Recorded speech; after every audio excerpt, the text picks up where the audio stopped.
le supercarburant, le gasoil, l'électricité. Tout ça, malgré cette situation, parce que yërmande gi ñu am ci askan wi moo tax ñu def ko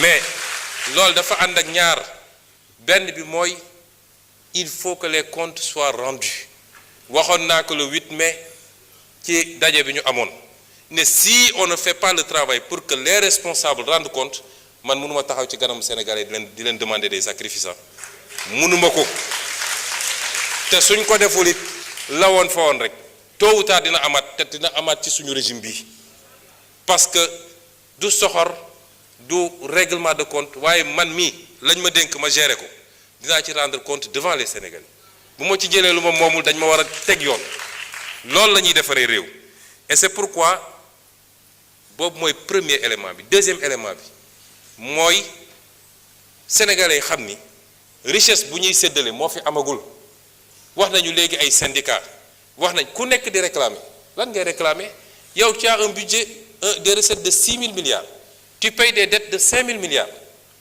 ñuy kurti sa gap di ko essayer nga ne yow léegi coûte que coûte tey malgré les efforts parce que bi ñu toogee léegi bëri na loo xam ne 12 ans syndicats yi nga koy daw mënuñu ko am dañoo toog rek signé ko malgré la situation du pays loo signé nag ñu ubbil la buntu bu bees léegi sax dégg naa ñu naan les revendications émergentes lan mooy revendication émergente loo signé tey ñu ubbi beneen il faut que ñu am un consensus dans ce pays-là ci fi ñu bëgg a jëm c'était ça l'objectif du pacte il faut pas qu'on pousse l'État à bout parce que nous si on nous pousse à bout nous ferons face du ñu joxe lu ñu amul du ñu joxe lu ñu amul te nag réew mi yemul ci 200 000 fonctionnaires wala 200 000 étudiants quand tu vas ci àll bi léegi honorable Mbaye Dione wax na ci àll bi ak honorable Diop bi dëkk fële mais demal ci àll bi est-ce que ñii di nekk fii di réclame dem nañ ba xool les paysans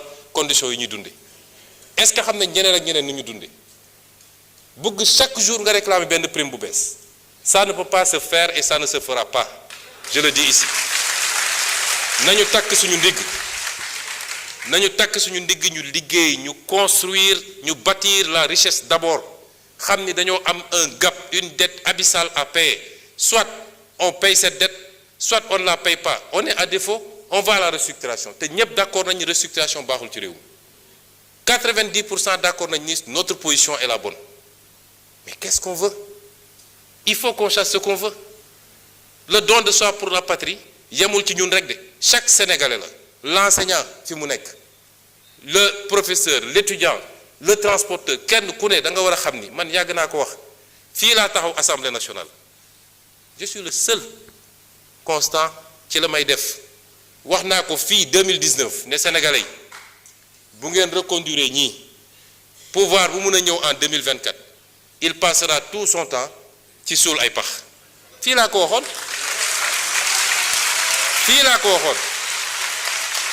tey ñu toll ci suul pax nag foofu la ñu toll ñun ñëpp ku nekk na jël pelle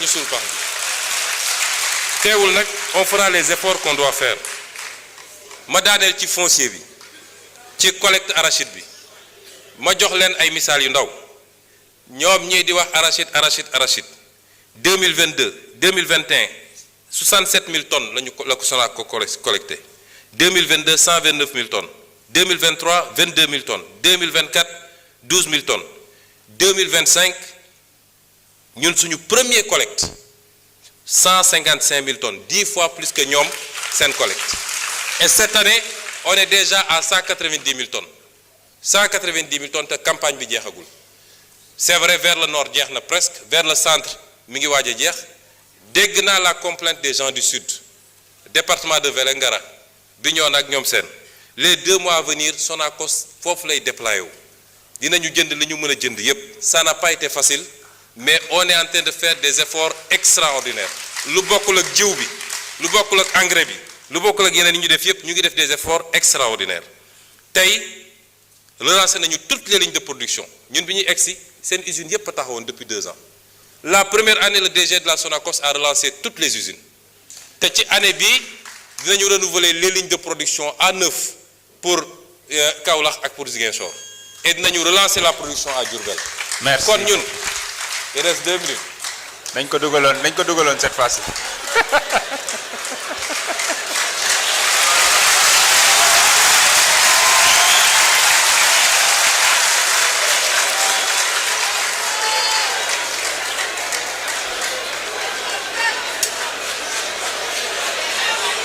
Merci beaucoup. lan la da ngeen bëgg ma wis ko non loolu mënul nekk. Honorable Aïssata Tall Sall, vous avez la parole.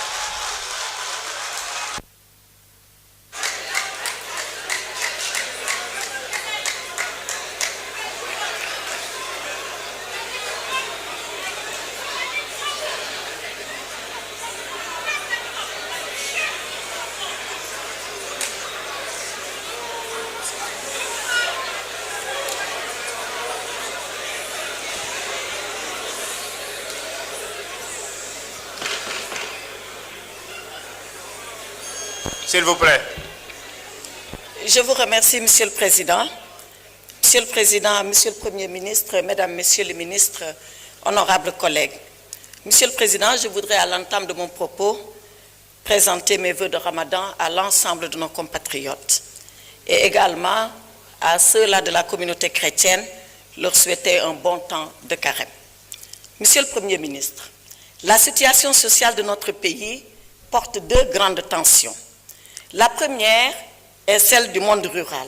On l'a suffisamment évoqué depuis ce matin. Vous-même, vous y êtes revenu tout de suite à l'instant. En tournée dans la région de Kaolack, vous aviez pris un engagement ferme et solennel. Vous aviez alors dit à la communauté paysanne que vous allez faire racheter 450 000 tonnes par la Sonacos.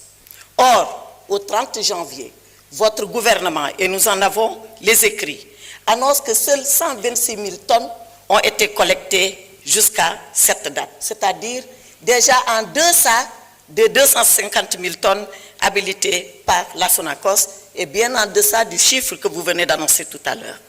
Il reste alors dans les bras de nos paysans 324 000 tonnes alors que l'hivernage va arriver dans 4 mois. Que vont-ils faire avec les 324 000 tonnes? J'ai entendu, Monsieur le ministre du Commerce, il y a encore beaucoup d'efforts à faire pour nous convaincre.